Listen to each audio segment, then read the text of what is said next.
Hello दोस्तों, आप सभी लोगों का स्वागत है हमारे एम्बिशन चैनल में। तो फ्रेंड्स, आज हम भारतीय इतिहास एवं संस्कृति का क्वेश्चन करने वाले हैं। तो फ्रेंड्स, आज हमारा लेक्चर नंबर 4 है और हम लेक्चर नंबर 3 में भारतीय इतिहास एवं संस्कृति से ही क्वेश्चन करवाए थे। तो चलिए दोस्तों, आज हम लेक्चर नंबर 4 में भारतीय इतिहास एवं संस्कृति से ही क्वेश्चन करने वाले हैं। तो चलिए स्क्रीन पर हम क्वेश्चन को लाते हैं। तो चलिए दोस्तों, हमारा क्वेश्चन आ गया स्क्रीन पे। तो चलिए हम देखते हैं क्वेश्चन क्या है। तो क्वेश्चन यहाँ पे क्या बोल रहा है, पांड्यों का उल्लेख सर्वप्रथम किस विदेशी यात्री ने किया था। तो फ्रेंड्स, यहाँ पे ये क्वेश्चन बहुत इंपॉर्टेंट है कि जो पांड्यों का उल्लेख सर्वप्रथम किस विदेशी यात्री ने किया था। तो दोस्त, हमारे यहाँ पे आंसर हो जाएगा मार्को पोलो ने। तो चलिए मार्को पोलो के बारे में कुछ इंपॉर्टेंट डिस्कशन कर लेते हैं। तो देखिए, इनका ये फोटो है मार्को पोलो जी का। तो चलिए इनके बारे में देखते हैं। मार्को पोलो एक इतालवी व्यापारी थे। क्या किस प्रकार के व्यापारी थे वो? तो इतालवी व्यापारी थे, खोजकर्ता और राजदूत भी थे वो। यहाँ पे क्या बोला है कि वो व्यापारी के साथ साथ खोजकर्ता भी थे और राजदूत भी थे। उनका जन्म वेनिस गणराज्य में मध्य युग के अंत में हुआ था। फ्रेंड्स, इनका जो जन्म है ना मार्को पोलो का, इनका वेनिस गणराज्य में और मध्य युग के अंत में हुआ था। ओके दोस्तों, अपने पिता निकोलस पोलो और अपने चाचा मातेय मातेयो के साथ वह रेशम मार्ग की यात्रा करने वाले सर्वप्रथम यूरोपियन में से एक थे। तो दोस्तों, यहाँ पे ये बोल रहा है कि जो ये अपने पिता और अपने चाचा के साथ रेशम मार्ग की यात्रा करने वाले ये सर्वप्रथम सबसे पहले पहले यूरोपियन में से एक थे। ओके दोस्तों, 1 सेकेंड।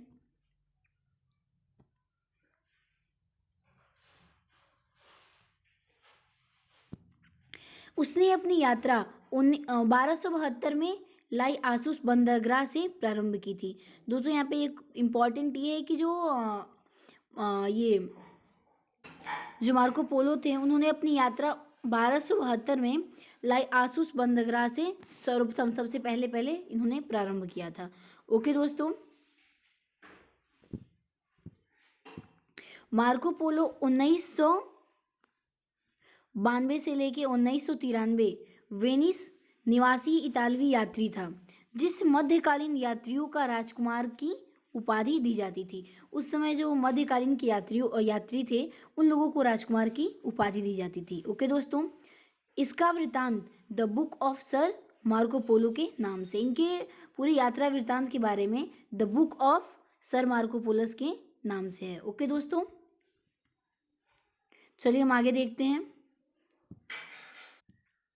जो कि तत्कालीन भारत के आर्थिक इतिहास की दृष्टि से महत्वपूर्ण है। इसमें उसने काकतीय वंश की राजकुमारी रुद्रमादेवी का उल्लेखन किया था। ओके दोस्तों, तो चलिए हम चलते हैं अपने अगले क्वेश्चन की तरफ। तो फ्रेंड्स, हमारा अगला क्वेश्चन क्या है? हमारा क्वेश्चन ये है कि ब्यास नदी का प्राचीन नाम क्या था। दोस्तों, यहाँ पे क्वेश्चन क्या पूछ रहा है कि जो ब्यास नदी का सबसे पुराना नाम था वो क्या था। तो फ्रेंड्स, हमारे यहाँ पे आंसर हो जाएगा ब्यास नदी का सबसे पुराना नाम विपाशा था। तो चलिए हम थोड़ा ब्यास नदी के बारे में इंपॉर्टेंट डिस्कशन करते हैं। चलिए, हमारा ब्यास नदी का पिक है। चलिए इसके बारे में हम देखते हैं। ब्यास नदी पंजाब की 5 नदियों में से एक है। फ्रेंड्स, यहाँ पे एक बता रहा है कि ब्यास नदी है जो 5 पंजाब में ही पड़ता है और ये 5 नदियों में से एक है। ओके दोस्तों, यह नदी भारत के मध्य हिमाचल प्रदेश में हिमालय के रोहतांग दर्रे में 13,050 फीट ऊंचाई से निकलती है। फ्रेंड्स, यहाँ पे क्या बोल रहा है कि जो हमारी ब्यास नदी वो कहाँ से निकलती है, तो वो हिमाचल प्रदेश से निकलती है और वो हिमालय के रोहतांग दर्रे से। ये इंपॉर्टेंट है कि अगर कोई पूछ देता है कि जो ब्यास नदी वो कहाँ से निकलती है, किस दर्रे से निकलती है, तो हमारा आंसर हो जाएगा रोहतांग दर्रा। ओके फ्रेंड्स, और ये कितनी ऊंचाई से निकलती है? तो 13,050 फीट ऊंचाई से। ओके दोस्तों, चलिए आगे देखते हैं हम। और पंजाब में अमृतसर के दक्षिण में हरताल पट्टान में सतलज नदी के साथ एकजुट होने से पहले 290 मील की लंबाई तक बहती है। ओके दोस्तों, अंत में नदी अरब सागर में गिर जाती है। तो चलिए दोस्तों, हम चलते हैं अपने नेक्स्ट क्वेश्चन की तरफ।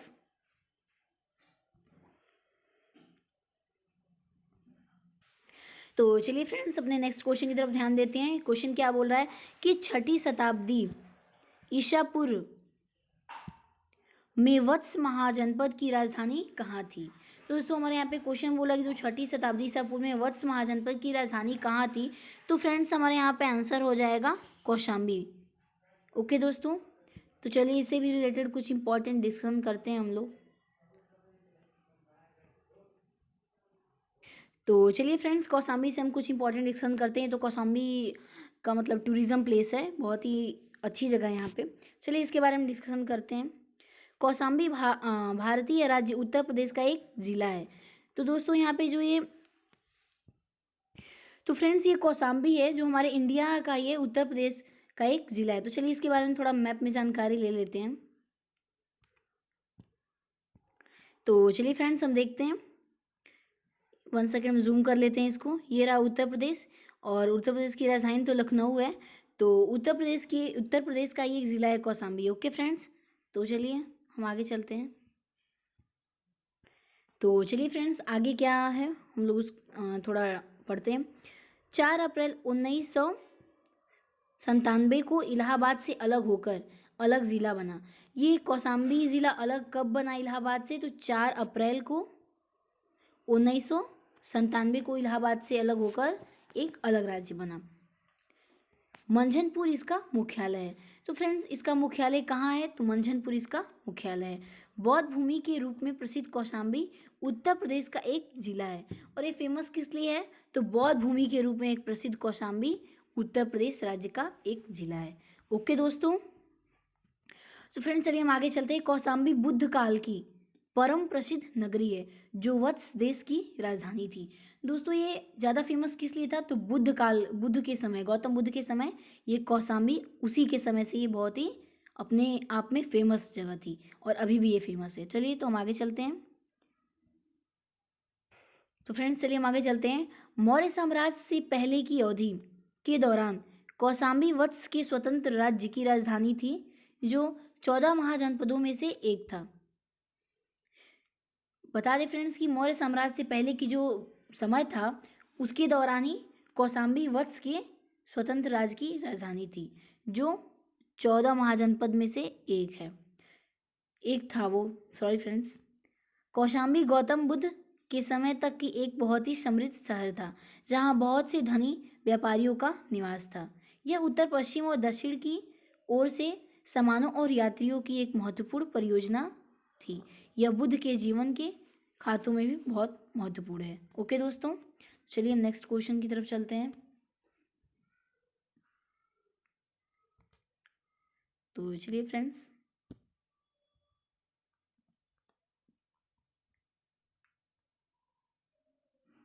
चलिए स्क्रीन पे हमारा क्वेश्चन आ चुका है। तो क्वेश्चन क्या बोला है? पाटलिपुत्र नामक नगर की स्थापना किसने की थी? तो फ्रेंड्स ये बहुत ही इंपॉर्टेंट है कि पाटलिपुत्र नामक नगर की स्थापना किसने की थी? तो उदयन ने की थी। चलिए थोड़ा पाटलिपुत्र से रिलेटेड कुछ हम लोग डिस्कशन करते हैं। तो ये रहा पाटलिपुत्र रेलवे स्टेशन का इमेज है ये। तो चलिए इसके बारे में डिस्कशन करते हैं। तो चलिए फ्रेंड्स, पाटलिपुत्र अथवा पाटलिपुत्र प्राचीन समय से ही भारत के प्रमुख नगरों में से गिना जाता है। तो ये पाटलिपुत्र है दोस्तों, ये जो भारत के प्रमुख नगरों में से बहुत माना जाना एक प्रसिद्ध नगर है। पाटलिपुत्र वर्तमान पटना का ही नाम है। जो पटना है, पटना का पुराना ही नाम था फ्रेंड्स पाटलिपुत्र। इतिहास के अनुसार सम्राट अजात शत्रु के उत्तराधिकारी उदयन ने अपनी राजधानी को राजगृह से पाटलिपुत्र स्थानांतरित किया था और बाद में चंद्रगुप्त मौर्य ने यहाँ साम्राज्य स्थापित कर लिया था। ओके दोस्तों, तो चलिए हम आगे चलते हैं क्वेश्चन की तरफ। तो चलिए फ्रेंड्स हम क्वेश्चन देखते हैं। मगध का प्रथम राजवंश कौन था? मगध का सबसे पहला राजवंश कौन था? तो चलिए, तो फ्रेंड्स हमारा यहाँ पे आंसर हो जाएगा हर्यक वंश। तो चलिए इससे रिलेटेड कुछ हम लोग डिस्कशन करते हैं इंपॉर्टेंट। तो चलिए स्क्रीन पे आ चुका है वैसे। हर्यक वंश की स्थापना 544 ईस्वी पूर्व में बिंबिसार ने कराई थी। ओके दोस्तों, हर्यक वंश की स्थापना कितने में बिंबिसार ने करवाई थी? तो 544 ईसा पूर्व में। ओके दोस्तों, चलिए आगे चलते हैं। बिंबिसार ने गिरिव्रज राजगृह को अपनी राजधानी बनाई।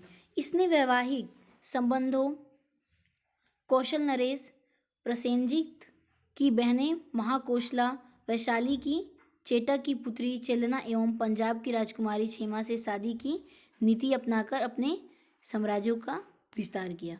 ओके दोस्तों,